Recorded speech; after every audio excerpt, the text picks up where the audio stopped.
Queridos hermanos, iniciamos la lección divina de este domingo 9 de noviembre, domingo 32 del tiempo ordinario en que celebramos la fiesta de la dedicación de la Basílica de San Juan de Letrán. Por la señal de la Santa Cruz de nuestros enemigos, líbranos, Señor Dios nuestro, en el nombre del Padre, y del Hijo, y del Espíritu Santo. Amén. Señor mío, Dios mío, creo firmemente que estás aquí, que me ves, que me oyes. Te adoro con profunda reverencia, te pido perdón de mis pecados y gracia para hacer con fruto este tiempo de lección divina. Madre mía Inmaculada, San José, mi Padre y Señor, Ángel de mi guarda, interceded por mí. El día de hoy, como hemos dicho, celebramos la fiesta de la dedicación de la Basílica de San Juan de Letrán. ¿Y qué es la Basílica de San Juan de Letrán? Es la Catedral de Roma, es decir, la sede donde está la cátedra del Papa, porque el Papa es el obispo de Roma.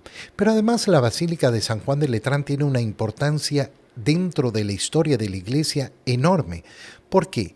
Porque significa la primera construcción, el primer lugar de culto público dentro del Imperio Romano. Después de más de 3 siglos de persecución a los cristianos, por primera vez al Papa se le otorga un lugar donde poder desarrollar ese culto cristiano de manera pública. Y por eso es que celebramos todos esta fiesta que en este año ha caído en domingo. En la primera lectura leemos el libro de Ezequiel, capítulo 47, versículos 1 al 2, 8 al 9 y 12. En aquellos tiempos un hombre me llevó a la entrada del templo. Por debajo del umbral manaba agua hacia el oriente, pues el templo miraba hacia el oriente y el agua bajaba por el lado derecho del templo al sur del altar. Luego me hizo salir por el pórtico del norte y dar la vuelta hasta el pórtico que mira hacia el oriente, y el agua corría por el lado derecho. Aquel hombre me dijo: estas aguas van hacia la región oriental, bajarán hasta el Arabá, entrarán en el mar de aguas saladas y lo sanearán. Todo ser viviente que se mueva por donde pasa el torrente vivirá. Habrá peces en abundancia porque los lugares a donde lleguen estas aguas quedarán saneados, y por donde quiera que el torrente pase, prosperará la vida. En ambas márgenes del torrente crecerán árboles frutales de toda especie, de follaje perenne e inagotables frutos. Darán frutos nuevos cada mes porque los riegan las aguas que emanan del santuario. Sus frutos servirán de alimento y sus hojas de medicina. Palabra de Dios. Como vemos, la primera lectura del libro del profeta Ezequiel nos hace mirar la gracia que brota del santuario del Señor, del templo del Señor. Y se nos hace leer esta lectura justamente para darnos cuenta de la importancia que tienen los templos. Estamos celebrando la dedicación de ese templo, de esa basílica de San Juan de Letrán. Una de las 4 basílicas mayores, de las 4 basílicas papales, donde se encuentran las puertas santas, que están abiertas todavía en este año jubilar. Yo acabo de tener la fortuna, la verdadera bendición de haber estado hace poquitos días ahí en la Basílica de San Juan de Letrán y haber podido atravesar esa puerta santa y haber podido contemplar la hermosura de ese templo, de ese lugar dedicado al culto, al verdadero culto dado al verdadero Dios. Y por eso las imágenes que nos presenta el libro del profeta Ezequiel son tan hermosas. ¿Por qué? Porque nos muestran esa agua que brota y que va dando vida. Esto es lo que tenemos que entender cuando hablamos de nuestras iglesias, de nuestros templos. ¿Por qué? Porque ahí es donde se desarrolla justamente el centro de la vida cristiana, que está en los sacramentos, especialmente en la celebración de la Santa Misa. Y esto es lo que da vida. verdadera vida al pueblo de Dios. Y por eso son frutos abundantes los que van surgiendo a partir de esa agua que va corriendo desde el templo. Y hay que recordar además que esa gracia que brota de la celebración de los sacramentos no solo beneficia a aquellos que participan en la misa, beneficia a toda la iglesia peregrina y a toda la iglesia purgante, y beneficia además a todo el mundo. Por eso es tan triste cuando vemos cómo las iglesias en muchos lugares quedan vacías, cómo en muchos lugares incluso se ha llegado a vender las iglesias, y esto es algo que nos tiene que doler profundamente en el corazón, porque no se trata de perder un lugar físico, se trata de que se está perdiendo justamente esa gracia de Dios que brota de la celebración de los sacramentos. En la segunda lectura leemos la primera carta a los Corintios, capítulo 3, versículos 9 al 11 y 16 al 17. Hermanos, ustedes son la casa que Dios edifica. Yo por mi parte, correspondiendo al don que Dios me ha concedido, como un buen arquitecto he puesto los cimientos, pero es otro quien construye sobre ellos. Que cada uno se fije cómo va construyendo. Desde luego, el único cimiento válido es Jesucristo, y nadie puede poner otro distinto. ¿No saben acaso ustedes que son el templo de Dios y que el Espíritu de Dios habita en ustedes? Quien destruye el templo de Dios será destruido por Dios, porque el templo de Dios es santo y ustedes son ese templo. Palabra de Dios.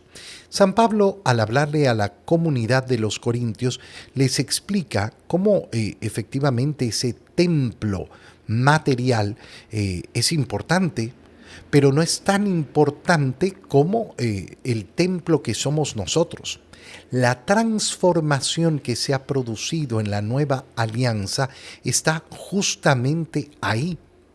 En la antigua alianza existe el templo de Jerusalén y es el único lugar donde se podía realizar verdaderamente ese sacrificio de oblación. Y por eso era necesario peregrinar hacia Jerusalén. No es que se le reste importancia a ese lugar material, al templo, lo hemos ya reflexionado en la primera lectura, pero eso va unido a la importancia de reconocer, como dice San Pablo, que ustedes son la casa que Dios edifica.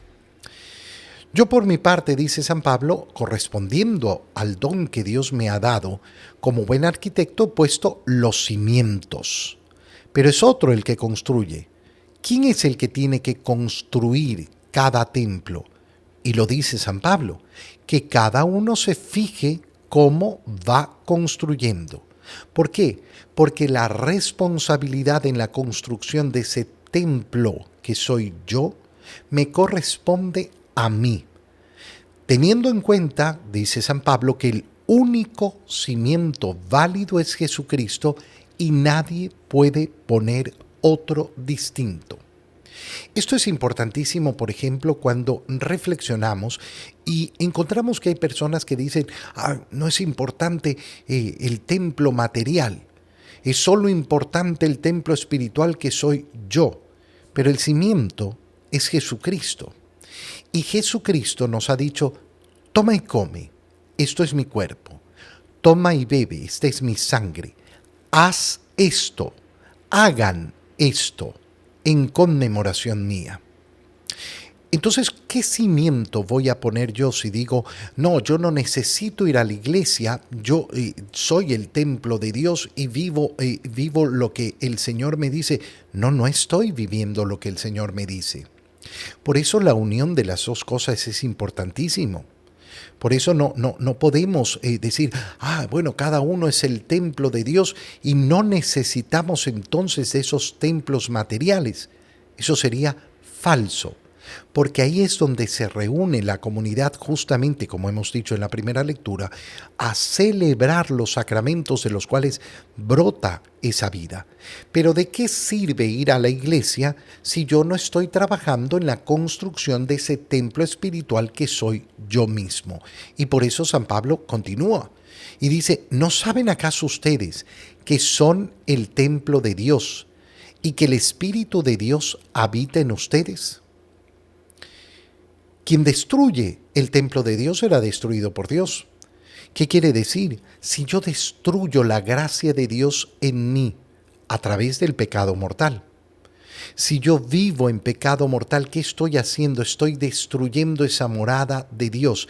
Dios ha querido hacer morada en mí, ha querido convertirme a mí en su templo.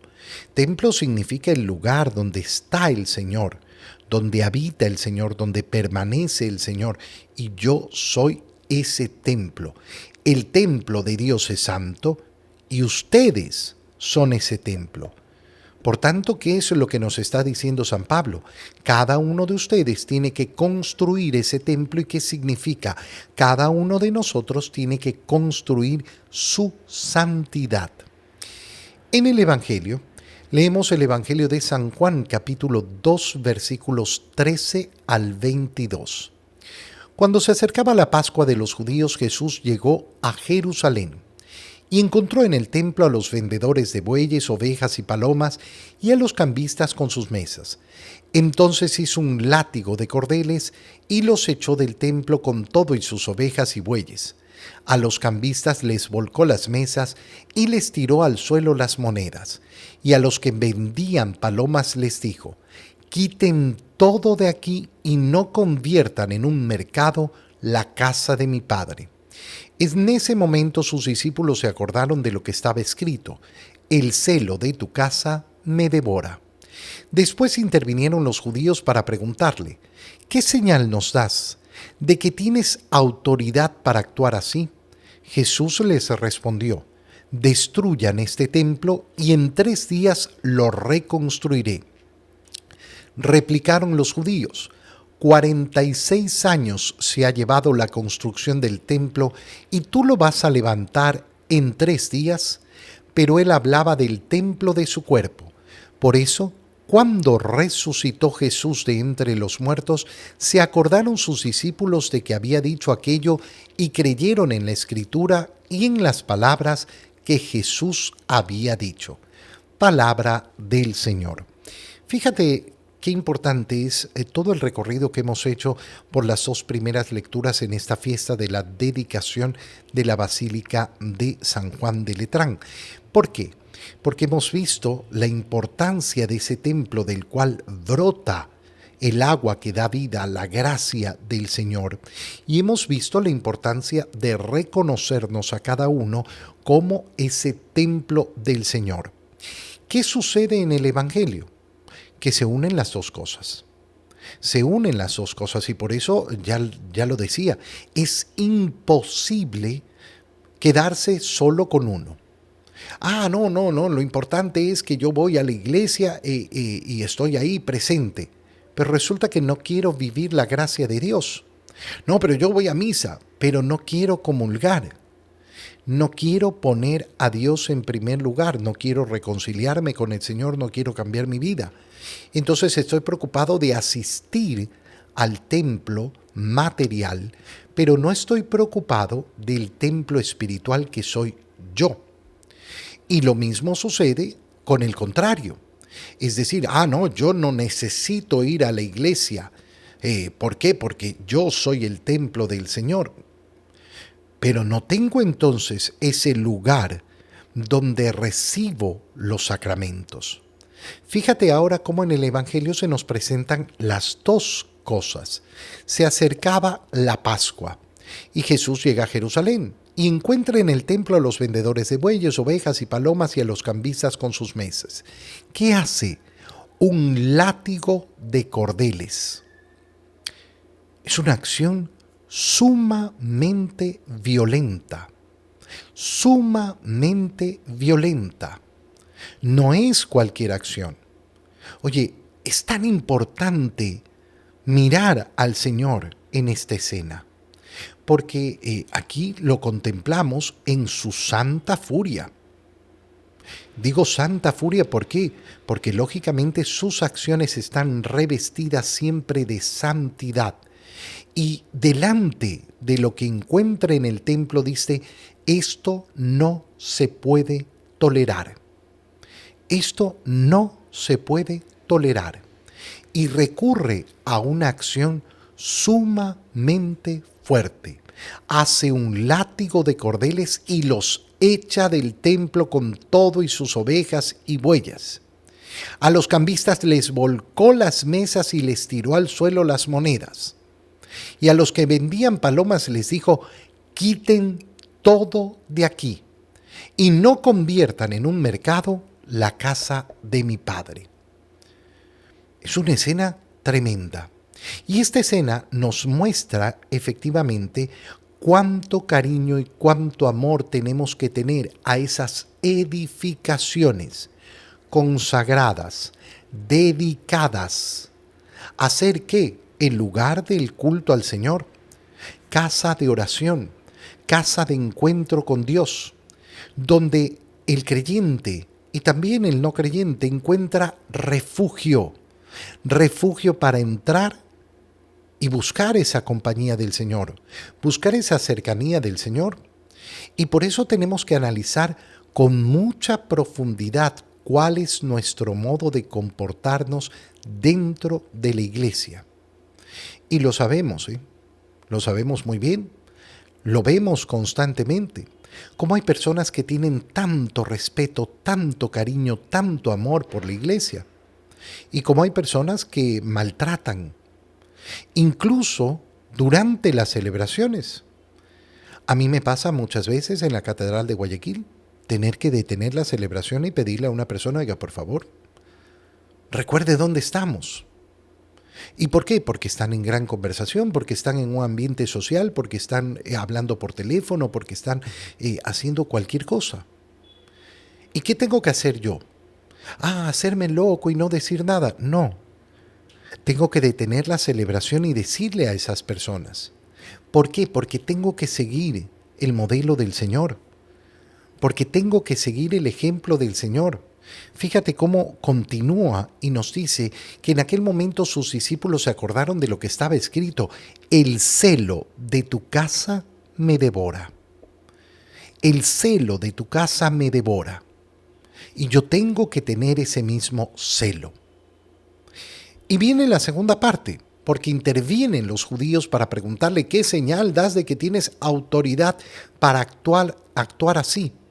Y el Señor les dice entonces, destruyan este templo y en 3 días lo reconstruiré. ¿Qué estaba haciendo Jesús primero? Poniendo en orden el templo, el lugar material, diciendo, esto no es un lugar de comercio, esto no es un mercado, trátenlo con respeto. Pero cuando le preguntan sobre la señal de autoridad, habla del templo espiritual que es Él mismo, el templo de su propio cuerpo. Y entonces les dice, destruyan este templo, y yo lo reconstruiré en 3 días. 46 años ha llevado la construcción de este templo, y tú lo vas a levantar en 3 días. Pero Él hablaba del templo de su cuerpo. Y entonces nos recuerda el Evangelio. Por eso cuando resucitó Jesús de entre los muertos, sus discípulos se acordaron de estas palabras. Sus discípulos se acordaron de cómo había dicho que en 3 días iba a levantar ese templo.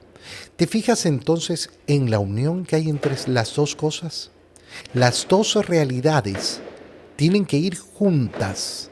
Nuestro amor, nuestro celo por el templo material y nuestro cuidado en la construcción de ese templo espiritual para poder vivir, lógicamente, la gracia que se nos entrega en ese templo material.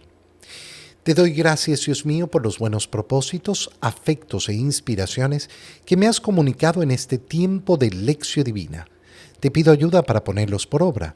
Madre mía Inmaculada, San José, mi Padre y Señor, Ángel de mi guarda, interceded por mí. María, Madre de la Iglesia, ruega por nosotros.